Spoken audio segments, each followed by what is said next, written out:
नमस्कार और स्वागत है तमाम दोस्तों का एक बार फिर से स्पोर्ट्स टॉक पर। तो कल अचानक ही ये खबर आई और सबके लिए शॉकिंग थी कि भाई जसप्रीत बुमराह भारतीय टीम के स्पीड स्टार वो अचानक ही अब टी20 वर्ल्ड कप से बाहर हो गए क्योंकि बैक इंजरी की वजह से। और पहला जो टी20 मैच साउथ अफ्रीका के खिलाफ हम खेले थे उसमें भी उन्होंने हिस्सा नहीं लिया था और तभी बहुत सारे लोगों के मन में डाउट भी था। हमने खबर भी चलाई थी कि इट मे बी पॉसिबल कि हो सकता है कि भाई वर्ल्ड कप से वो बाहर हो जाएंगे और अंत में जाकर वही हुआ कि वो वर्ल्ड कप से बाहर हो गए। और ऐसे में अब आनंद फानन में किसे बुलाया जाए किसे नहीं बुलाया जाए, जो कि हमने कहा कि हो सकता है कि मोहम्मद सिराज को चयनकर्ता बुलाएंगे, उनको मौका देंगे। लेकिन आज आपने देख लिया कि ये भी खबर जो है वो स्पोर्ट्स टॉक की सच साबित हो गई। मोहम्मद सिराज को टीम में मौका दे दिया गया, वो टीम में आ चुके हैं। दोनों टी20 मैच वो खेलते हुए नजर आएंगे गुवाहाटी में एंड देन इंदौर में।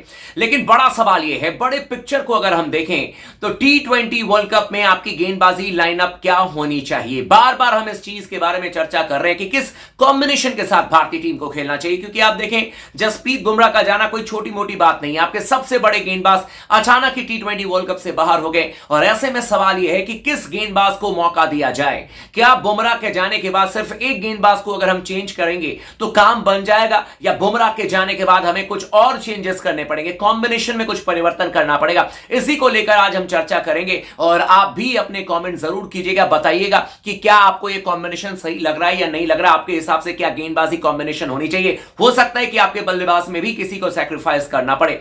मेरे ख्याल से जो स्पोर्ट्स टॉक का मानना है कि देखिए जसप्रीत बुमराह एक बड़े गेंदबाज हैं, उनके जाने के साथ साथ आपके पास एटलीस्ट दो अटैकिंग गेंदबाज होने चाहिए। बहुत सारे लोगों को कल सरप्राइज लगा जब हमने मोहम्मद सिराज का नाम लिया कि मोहम्मद सिराज आपके पास एक ऐसे गेंदबाज हैं जो आप अगर उनको इंग्लैंड से बुलाते हैं, काउंटी क्रिकेट खेल रहे थे, वो आपके लिए वो काम कर सकते हैं। क्योंकि कई दफा हमने सिराज को देखा, is a very attacking kind of गेंदबाज और आपके लिए अपनी टीम के लिए 100% एफर्ट लगाते हैं। चयनकर्ताओं ने उस बात को सुनी और चयनकर्ताओं ने सिराज को बुला लिया। लेकिन अब सिराज जो है वो क्या डायरेक्ट रिप्लेस कर देंगे जसप्रीत बुमराह को टी20 वर्ल्ड कप में? बड़ा सवाल है। शमी आपके स्टैंड बाय में है, कई सारे लोगों को लगता है कि शमी को भी आना चाहिए। अब इस समय दीपक चाहर कमाल की गेंदबाजी कर रहे हैं। पहले मैच में आपने देखा बहुत जेन्युइन गेंदबाजी की।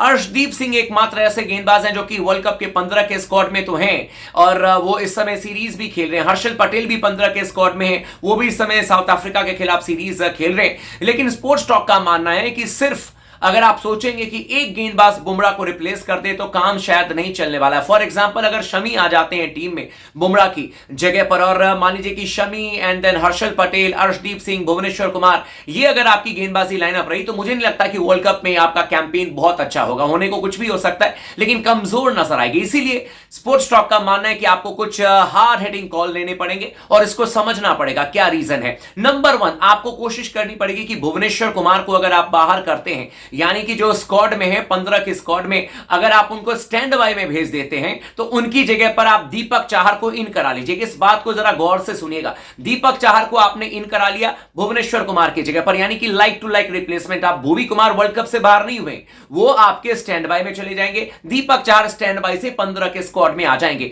देन दूसरा जो रिप्लेसमेंट है, अगर मान लीजिए कि जसप्रीत बुमराह गए हैं, बाहर हो गए और उनकी जगह सिराज है और इसी को अगर हम कंटिन्यू करें और हो सकता है कि सिराज ही वर्ल्ड कप में जाए तो सिराज जसप्रीत बुमराह की जगह पर आ जाएंगे और एक और आपको वहां पर परिवर्तन करना पड़ेगा और यह बहुत हार्ड कॉल हो सकता है। या तो आप अपने एक ऑलराउंडर को कम कर लीजिए अगर आपको लगता है कि दीपक हुडा का सही तरीके से हम इस्तेमाल नहीं कर पाएंगे वर्ल्ड कप में, क्योंकि बुमराह गए हैं तो उनकी जगह कहीं ना कहीं आपको कंपनसेट तो करना पड़ेगा, कहीं ना कहीं आपको गाड़ी को रोकनी पड़ेगी और कहीं ना कहीं आपको किसी ऐसे प्लेयर को टीम में शामिल करना पड़ेगा जो कि आपके लिए ज्यादा इफेक्टिव हो सके। तो अगर मान लीजिए कि दीपक हुडा आपको लगता है कि टी20 वर्ल्ड कप में ज्यादा हम इस्तेमाल नहीं करेंगे तो आप दीपक हुडा को स्टैंड बाय में भेज करके और उनकी जगह पर, जो क्योंकि वो 15 में है, तो उनकी जगह पर आप चाहें तो मोहम्मद शमी को इन करा सकते हैं। यानी कि आपके पास में जेन्युइन जो गेंदबाज हैं वो आपके पास 5 फास्ट बॉलर होंगे। या फिर अगर आपको लगता है कि जो 2 स्पिनर आप कैरी कर रहे हैं जिसमें यजुवेंद्र चहल भी हैं एंड आपके साथ साथ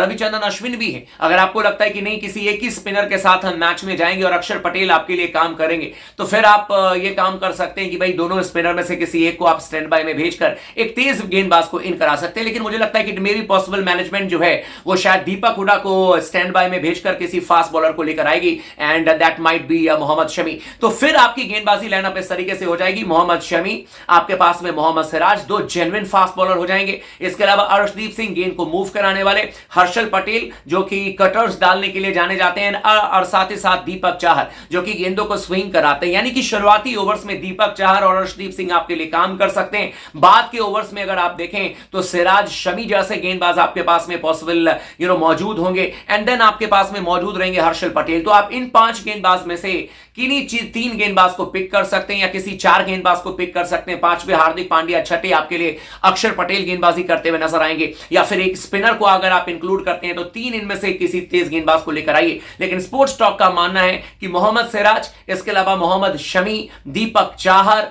एंड आपके अर्शदीप सिंह एंड हर्षल पटेल मस्ट हैं। ये गेंदबाजी लाइनअप में आपके पास होने चाहिए, तभी जाकर वर्ल्ड कप का जो कैंपेन है वो हमारे लिए अच्छा होगा। क्या आप भी हमारी बात से सहमत हैं, या आपको क्या लगता है कि किन किन गेंदबाजों को मौका मिलना चाहिए? क्या भुवनेश्वर कुमार को स्टैंड बाय में भेज करके दीपक चाहर को इन नहीं करा लेना चाहिए? आप तमाम चीजों पर अपनी राय दीजिए, और आपके कमेंट्स हमारे लिए बहुत वैल्यूएबल होते हैं, तो हम भी तो जाने कि आपकी क्या सोच है। तो आपके कमेंट्स का इंतजार करेंगे, और वीडियो को लाइक कर दीजिएगा, चैनल को जरूर आप सब्सक्राइब कर लीजिएगा।